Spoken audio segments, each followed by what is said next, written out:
ನಮಸ್ಕಾರ ಸ್ನೇಹಿತರೆ, ಎಲ್ಲ SR TV ಕನ್ನಡ ಚಾನೆಲ್ ವೀಕ್ಷಕರಿಗೆ ಆತ್ಮೀಯ ಸ್ವಾಗತ. ಸ್ನೇಹಿತರೆ, ನಾವೆಲ್ಲರೂ ಕೂಡ ಕೆಲವು ವಸ್ತುಗಳನ್ನ ಜೀವನದಲ್ಲಿ ತುಳಿಬಾರ್ದು. ತುಳಿದ್ರೆ ಎಷ್ಟೋ ಕಷ್ಟಗಳಿಗೆ ಗುರಿ ಆಗ್ತೀವಿ ಅಂತ ಹೇಳ್ತಾರೆ. ಆ ವಸ್ತುಗಳಲ್ಲಿ 3 ಮುಖ್ಯವಾದ ವಸ್ತುಗಳ ಬಗ್ಗೆ ಈ ವಿಡಿಯೋದಲ್ಲಿ ತಿಳಿಸ್ಕೊಡ್ತೀನಿ. ಆ ವಸ್ತುಗಳನ್ನ ನೀವು ಯಾವ ಪರಿಸ್ಥಿತಿಯಲ್ಲೂ ಕೂಡ ತುಳಿದೇ ಇರೋ ತರ ನೋಡ್ಕೊಳ್ಳಿ. ಆ ವಸ್ತುಗಳು ಯಾವುದು, ಅದನ್ನ ತುಳಿದ್ರೆ ಬರುವಂತ ದೋಷ ಏನು ಅಂತ ತಿಳ್ಕೊಳ್ಳೋಕೋ ಮುಂಚೆ ನೀವಿನ್ನೂ ನಮ್ಮ ಚಾನೆಲ್ ಅನ್ನು ಸಬ್ಸ್ಕ್ರೈಬ್ ಮಾಡ್ಕೊಂಡಿಲ್ಲ ಅಂದ್ರೆ ಖಂಡಿತ ಈಗಲೇ ಸಬ್ಸ್ಕ್ರೈಬ್ ಮಾಡ್ಕೊಳ್ಳಿ. ಹಾಗೆ ಈ ವಿಡಿಯೋ ಇಷ್ಟ ಆದ್ರೆ ಮರೀದೆ ಒಂದು ಲೈಕ್ ಕೊಡಿ. ಸ್ನೇಹಿತರೆ, ನಮ್ಮ ಪುರಾಣಗಳಲ್ಲಿ ನಖ, ಶಿಖ, ಶಲ್ಯ ಈ 3 ಪದಾರ್ಥಗಳ ಬಗ್ಗೆ ಹೇಳಿದ್ದಾರೆ. ಈ ಪದಾರ್ಥಗಳನ್ನ ನಾವು ತುಳಿದ್ರೆ ನಾನಾ ದೋಷಗಳಿಗೆ ಗುರಿಯಾಗ್ತೀವಿ ಅಂತ ಹೇಳಿದ್ದಾರೆ. ನಾವಿದು ಗೊತ್ತಿದ್ದು ತುಳಿದ್ರೂ ಕೂಡ ದೋಷ ಬರುತ್ತೆ, ಗೊತ್ತಿಲ್ಲದೆ ತುಳಿದ್ರೂ ಕೂಡ ದೋಷ ಬರುತ್ತೆ. ನಾವು ನೋಡದೆ ಗೊತ್ತಿಲ್ಲದೆ ತುಳಿದಾಗ ಆ ದೋಷನ ನಾವು ಯಾವುದೋ ಒಂದು ಪೂಜೆನೋ ಏನಾದ್ರೂ ಒಂದು ಚಿಕ್ಕ ಪುಟ್ಟ ಪರಿಹಾರ ಮಾಡಿ ಕಳ್ಕೋಬಹುದು. ಅದೇ ನಾವು ಗೊತ್ತಿದ್ದು ತಪ್ಪು ಮಾಡಿದಾಗ ಅದರ ಶಿಕ್ಷೆನೇ ಬೇರೆ ಇರುತ್ತೆ. ಈ ನಖ, ಶಿಖ, ಶಲ್ಯ ಇದರಲ್ಲಿ ಮೊದಲನೇದು ನಖ. ನಖ ಅಂದ್ರೆ ಉಗುರುಗಳು. ಇವು ನಮ್ಮ ಉಗುರಾಗಿರ್ಬೋದು ಅಥವಾ ಬೇರೆ ಯಾರದೇ ಉಗುರುಗಳಾಗಿರ್ಬೋದು. ಇವುಗಳನ್ನ ನಾವು ತುಳಿಬಾರ್ದು ಅಂತ ಪಂಡಿತರು, ತಿಳಿದವರು, ಹಿರಿಯರು ಹೇಳ್ತಾರೆ. ಉಗುರುಗಳು ಯಾವಾಗ್ಲೂ ಕೂಡ ಮನೆ ಆಚೆ ಕುತ್ಕೊಂಡು ಒಂದು ಪೇಪರ್ ಮೇಲೆ ಕಟ್ ಮಾಡ್ಕೋಬೇಕು. ಅದರ ನಂತರ ಆ ಪೇಪರ್ ಸುತ್ತಿ ಯಾರು ತುಳಿದೇ ಇರೋ ಕಡೆ ಬಿಸಾಡ್ಬೇಕು. ಮನೆಯಲ್ಲಿ ಕುತ್ಕೊಂಡು ಉಗುರುಗಳನ್ನ ಕಟ್ ಮಾಡಿದಾಗ ಚಿಕ್ಕ ಪುಟ್ಟ ಚೂರುಗಳು ಮನೆಯಲ್ಲಿ ಹರಡ್ಕೊಂಡಿರುತ್ತೆ. ಉಗುರುಗಳನ್ನ ನಾವು ತುಳಿದ್ರೆ ನಮ್ಮ ಮೈಯಲ್ಲಿರುವಂತ ತೇಜಸ್ಸು ಎಲ್ಲ ಕೂಡ ಕ್ಷೀಣಿಸುತ್ತೆ ಅಂತ ಹೇಳ್ತಾರೆ. ನಾವು ಕೂಡಿಟ್ಟಿರುವಂತ ಹಣ, ಆಸ್ತಿ, ಸಂಪತ್ತು ಇವೆಲ್ಲ ಕೂಡ ಕ್ಷೀಣಿಸೋಕೆ ನಾವು ಅವಕಾಶ ಮಾಡಿಕೊಟ್ಟಂಗಾಗುತ್ತೆ. ಹಾಗೆ ನಮ್ಮ ದೇಹದಲ್ಲಿರುವಂತ ಎಲ್ಲಾ ನರನಾಡಿಗಳು ಕೂಡ ಇದರಿಂದ ಬಲಹೀನಗೊಳ್ಳುತ್ತೆ ಅಂತ ಹಿರಿಯರು ಹೇಳ್ತಾರೆ. ಮುಖ್ಯವಾಗಿ ಉಗುರುಗಳನ್ನ ಭಾನುವಾರ, ಮಂಗಳವಾರ ಹಾಗೂ ಶುಕ್ರವಾರ ಕಟ್ ಮಾಡಬಾರ್ದು. ತುಂಬಾ ಜನ ಸ್ಕೂಲು, ಕಾಲೇಜು, ಕೆಲ್ಸಕ್ಕೆ ಹೋಗೋರು ಭಾನುವಾರ ಲೀವ್ ಇರೋದ್ರಿಂದ ಅವತ್ತು ಕುತ್ಕೊಂಡು ಉಗುರು ಕಟ್ ಮಾಡ್ಕೋತಾರೆ, ಇಲ್ಲ ಕೂದಲು ಕಟ್ ಮಾಡ್ಕೋತಾರೆ. ಆದ್ರೆ ನಮ್ಮ ಶಾಸ್ತ್ರಗಳ ಪ್ರಕಾರ ಈ 3 ದಿನಗಳಲ್ಲಿ ಯಾವ ಪರಿಸ್ಥಿತಿಯಲ್ಲೂ ಕೂಡ ಉಗುರಾಗ್ಲಿ ಕೂದಲಾಗ್ಲಿ ಕಟ್ ಮಾಡಬಾರ್ದು. ಭಾನುವಾರ ಅನ್ನೋದು ಶಾಸ್ತ್ರಗಳು, ಪುರಾಣಗಳ ಪ್ರಕಾರ ತುಂಬಾನೇ ಪವಿತ್ರವಾದಂತ ದಿನ. ಇಂಥ ಕೆಲಸಗಳು ಮಾಡಿ ಭಾನುವಾರನ ಅಪವಿತ್ರಗೊಳಿಸಬಾರ್ದು. ಪದ್ಮ ಪುರಾಣದಲ್ಲೂ ಕೂಡ ಇದ್ರ ಬಗ್ಗೆ ಹೇಳಿದ್ದಾರೆ. ಹಾಗಾಗಿ ನೀವು ಯಾವ್ದಾದ್ರೂ ಸೋಮವಾರನೋ, ಬುಧವಾರನೋ, ಗುರುವಾರನೋ ಕೂದಲು ಕಟ್ ಮಾಡ್ಕೊಳ್ಳೋದು ಇಲ್ಲ ಉಗುರು ಕಟ್ ಮಾಡ್ಕೊಂಡ್ರೆ ಒಳ್ಳೇದು. ಇನ್ನು ಎರಡನೆಯದು ಶಿಖ. ಶಿಖ ಅಂದ್ರೆ ತಲೆ ಕೂದಲು. ತಲೆ ಕೂದಲು ಎಂತ ಪರಿಸ್ಥಿತಿಯಲ್ಲೂ ತುಳಿಬಾರ್ದು. ಶನಿದೇವರು ಯಾವಾಗ್ಲೂ ಕೂಡ ಮನುಷ್ಯನ ತಲೆ ಮೇಲೆ ಕುಳಿತಿರ್ತಾರೆ. ನಾವು ಕಟಿಂಗ್ ಮಾಡ್ಕೊಂಡು ಬಂದ್ರೆ ಮನೆಗೆ ಬಂದ ತಕ್ಷಣ ಸ್ನಾನ ಮಾಡುವಂತ ದೊಡ್ಡವರು ಹೇಳ್ತಾ ಇರ್ತಾರೆ. ಯಾಕಂದ್ರೆ ಮನೆಯಲ್ಲಿ ಆ ಕೂದಲು ಉದುರಿ ಅದನ್ನ ಯಾರಾದ್ರೂ ತುಳಿದ್ರೆ ದರಿದ್ರ ದೇವತೆ ಮನೆಗೆ ಪ್ರವೇಶಿಸ್ತಾಳೆ. ಹಿಂದಿನ ಕಾಲದಲ್ಲಾದ್ರೆ ಯಾರಾದ್ರೂ ಕಟಿಂಗ್ ಅಥವಾ ಶೇವಿಂಗ್ ಮಾಡ್ಕೊಂಡ್ ಬಂದ್ರೆ ಮನೆ ಒಳಗಡೆ ಕಾಲಿಡ್ತಾ ಇರ್ಲಿಲ್ಲ. ಹೊರಗಡೆನೆ ಸ್ನಾನ ಮಾಡಿ ಉಟ್ಟಿರೋಂತ ಬಟ್ಟೆ ಅಲ್ಲೇ ಬಿಚ್ಚಿ ಬೇರೆ ಬಟ್ಟೆ ಹಾಕೊಂಡು ಮನೆಯೊಳಗೆ ಬರ್ತಾ ಇದ್ರು. ಆದ್ರೆ ಈಗ ಆ ರೀತಿ ಮಾಡೋಕಾಗಲ್ಲ.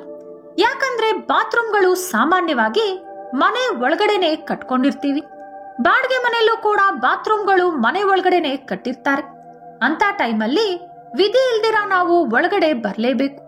ಕೂದಲು ಉದುರುತ್ತೆ.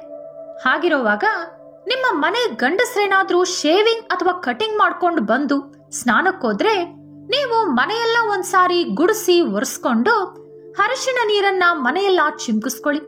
ಆಗ ದೋಷ ಬರಲ್ಲ.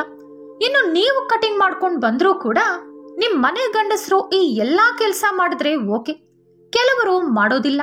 ಹಾಗಾಗಿ ನೀವೇ ಸ್ನಾನ ಮಾಡಿ ಬಂದ್ಮೇಲೆ ಮನೆಯೆಲ್ಲ ಗುಡಿಸಿ ಒರೆಸಿ ಅರಿಶಿನ ನೀರನ್ನ ಚಿಮ್ಕಿಸ್ಕೊಳ್ಳಿ. ಇನ್ನು ಬೆಳಿಗ್ಗೆ ಕೆಲ್ಸಕ್ಕೋಗೋ ಅವಸರದಲ್ಲೋ, ಸ್ಕೂಲು, ಕಾಲೇಜ್ಗೋಗೋ ಅವಸರದಲ್ಲೋ ತಲೆ ಕೂದಲು ಬಾಚಿ ಬಾಚನ್ಗೆಲೆ ಕೂದಲು ಬಿಟ್ಟು ಹೋಗ್ತಾರೆ.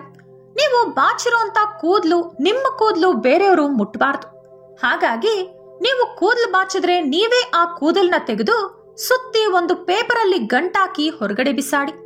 ಅಷ್ಟೇ ಹೊರತು ಆ ಕೂದಲನ್ನ ನೀವು ಹಾಗೆ ಬಾಚಿ ಬಿಸಾಡಿದ್ರೆ ಆ ಕೂದಲು ಕೂಡ ಬೇರೆಯವ್ರು ಯಾರೇ ತುಳಿದ್ರೂ ಕೂಡ ಆ ದೋಷ ನಿಮಗೆ ಬರುತ್ತೆ. ಕೆಲವು ಕಡೆ ನೋಡ್ತಾ ಇರ್ತೀವಿ, ಈ ಕೂದಲು ಹೊರಗಡೆ ಎಲ್ಲಾ ಕಡೆ ಹರಿದಾಡ್ತಾ ಇರುತ್ತೆ. ನೀವು ಓಡಾಡೋ ಬಿಸಿಯಲ್ಲಿ ತುಳ್ಕೊಂಡು ಓಡಾಡ್ತೀರಿ.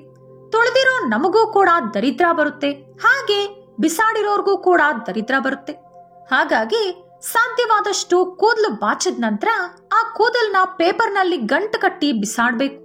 ಮುಖ್ಯವಾಗಿ ಮನೆಯಲ್ಲಿ ಕೂದಲು ಉದುರದೇ ಇರೋ ತರ ನೋಡ್ಕೋಬೇಕು. ಕಾಣಿಸಿದ್ರೆ ಆ ಕೂಡಲೇ ಕೂದಲನ್ನ ತೆಗೆದು ಬಿಸಾಕ್ಬೇಕು.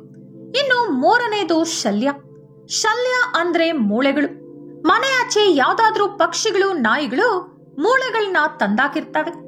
ಇಲ್ಲ ಅಂದ್ರೆ ಈ ಹೋಟೆಲ್ ಅವರು ಅಥವಾ ಮಾಂಸದ ಅಂಗಡಿಯವರು, ಅಕ್ಕಪಕ್ಕದ ಮನೆಯವರು ಕೂಡ ಒಮ್ಮೊಮ್ಮೆ ಅವ್ರ ಮನೆಯಲ್ಲಿ ಮಾಡಿರುವಂತದ್ದನ್ನ ತಂದು ಬಿಸಾಡ್ತಾರೆ. ದಾರಿಯಲ್ಲಿ ಯಾವ್ದಾದ್ರೂ ಮೂಳೆ ಕಾಣಿಸಿದ್ರೆ ಕಾಲಲ್ಲಿ ಒದೆಯೋದು, ತುಳಿಯೋದು ಇಂಥ ಕೆಲಸಗಳನ್ನ ಮಾಡೋಕೆ ಹೋಗ್ಬೇಡಿ. ಮನೆ ಆಚೆ ನಾಯಿನೋ ಪಕ್ಷಿನೋ ಮೂಳೆ ತಂದು ಹಾಕಿರುತ್ತೆ. ಅದನ್ನ ನೀವೇನ್ ಮಾಡ್ತೀರಿ? ಆರಾಮಾಗಿ ಕಾಲಲ್ಲಿ ಸೈಡ್ಗೆ ತಳ್ಳಿಬಿಡ್ತೀರಿ. ಆ ರೀತಿ ಮಾಡೋಕ್ ಹೋಗ್ಬಾರ್ದು. ಅದನ್ನ ಯಾವ್ದಾದ್ರೂ ಕಡ್ಡಿ ತಗೊಂಡು ತಳ್ಳಿ ಆ ಕಡ್ಡಿನ ಕೂಡ ದೂರ ಎಸಿಬೇಕು.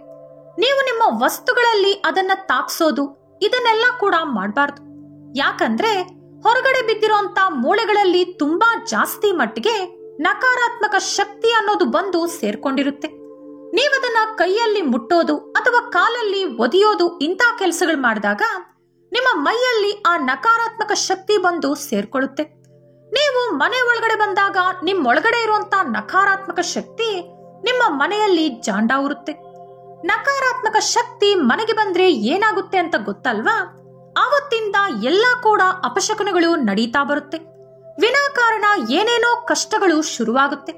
ನೀವು ಯಾವ ಕೆಲಸಕ್ಕೆ ಕೈ ಹಾಕಿದ್ರೂ ಕೂಡ ಏಳಿಗೆ ಆಗಲ್ಲ. ಹಾಗಾಗಿ ಈ ಮೂರು ವಸ್ತುಗಳನ್ನ ಎಂತ ಪರಿಸ್ಥಿತಿಲೂ ಕೂಡ ತುಳಿಬೇಡಿ. ಇವನ್ನ ಬಿಟ್ಟು ಬೇರೆ ವಸ್ತುಗಳು ಯಾವ್ದಂದ್ರೆ ಉಪ್ಪು, ನಿಂಬೆಹಣ್ಣು, ಮೊಟ್ಟೆ, ಬೂದುಗುಂಬಳಕಾಯಿ, ಚಿಲ್ಲರೆ ಕಾಸು, ಒಣಮೆಣಸಿನಕಾಯಿ ಹಾಗೂ ಹೂವ. ಇವುಗಳನ್ನ ಕೂಡ ಯಾವುದೇ ಪರಿಸ್ಥಿತಿಯಲ್ಲಿ ತುಳಿಬಾರ್ದು. ಯಾಕಂದ್ರೆ ಈ ಎಲ್ಲಾ ಪದಾರ್ಥಗಳು ಕೂಡ ದೃಷ್ಟಿ ತೆಗೆಯೋಕಂತ ಉಪಯೋಗಿಸಿರ್ತಾರೆ. ನೀವು ತುಳಿಯೋದ್ರಿಂದ ಅವರು ಯಾವ ಕಾರಣಕ್ಕೆ ದೃಷ್ಟಿ ತೆಗೆದಿರ್ತಾರೋ ಆ ಎಫೆಕ್ಟ್ ನಿಮ್ಗೂ ಕೂಡ ತಟ್ಟುತ್ತೆ. ಹಾಗೆ ಕೆಲವರು ದೃಷ್ಟಿ ತೆಗೆದು ಆ ನೀರನ್ನ ದಾರಿಯಲ್ಲಿ ಉದ್ದಕ್ಕೂ ಲೈನ್ ತರ ಬೇರೆಯವರು ತುಳಿಲಿ ಅಂತಾನೆ ಚೆಲ್ತಾರೆ. ಆಗ ನೀವು ಸ್ವಲ್ಪ ಹುಷಾರಾಗಿ ಹೋಗೋಕೆ ಬೇರೆ ಯಾವ್ದಾದ್ರೂ ಜಾಗ ಇದೆಯಾ ಅಂತ ನೋಡ್ಕೊಳ್ಳಿ. ನಿಮಗೆ ಆ ರೀತಿ ಯಾವ್ದು ಕಾಣಿಸಿಲ್ಲ ಅಂದ್ರೆ ಅವ್ರ ದಾರಿ ಉದ್ದಕ್ಕೂ ಎರ್ಚಿದ್ರೆ ನೀವು ದಾಟ್ಲೇಬೇಕು ಅನ್ನೋ ಪರಿಸ್ಥಿತಿ ಇದ್ರೆ ಮನೆಗೆ ಬಂದ ಮೇಲೆ ಸ್ನಾನ ಮಾಡ್ಕೊಂಡು ಮನೆಯೆಲ್ಲ ಶುಭ್ರಪಡಿಸ್ಕೊಂಡು ಸ್ವಲ್ಪ ಅರಿಶಿನ ನೀರ್ನ ಮನೆಯೆಲ್ಲ ಚಿಮ್ಕಿಸ್ಕೊಳ್ಳಿ. ನೀವು ಸ್ನಾನ ಮಾಡೋ ನೀರಲ್ಲೂ ಕೂಡ ಸ್ವಲ್ಪ ಉಪ್ಪು, ಅರಿಶಿನ ಹಾಗೆ ಗೋಮೂತ್ರ ಹಾಕೊಂಡು ಸ್ನಾನ ಮಾಡಿ. ಆಗ ಯಾವುದೇ ದೃಷ್ಟಿ ದೋಷ ಕೂಡ ಇರಲ್ಲ. ಈ ವಿಡಿಯೋ ನಿಮಗೆ ಇಷ್ಟವಾದ್ರೆ ಲೈಕ್ ಮಾಡಿ, ಶೇರ್ ಮಾಡಿ. ಇಂತಹ ಉಪಯುಕ್ತ ಮಾಹಿತಿಗಳಿಗಾಗಿ ತಪ್ಪದೇ ನಮ್ಮ ಚಾನೆಲ್ ಅನ್ನು ಸಬ್ಸ್ಕ್ರೈಬ್ ಮಾಡ್ಕೊಳ್ಳಿ. ನಾಳೆ ಮತ್ತೊಂದು ವಿಡಿಯೋದೊಂದಿಗೆ ಪುನಃ ಭೇಟಿಯಾಗೋಣ. ಧನ್ಯವಾದಗಳು.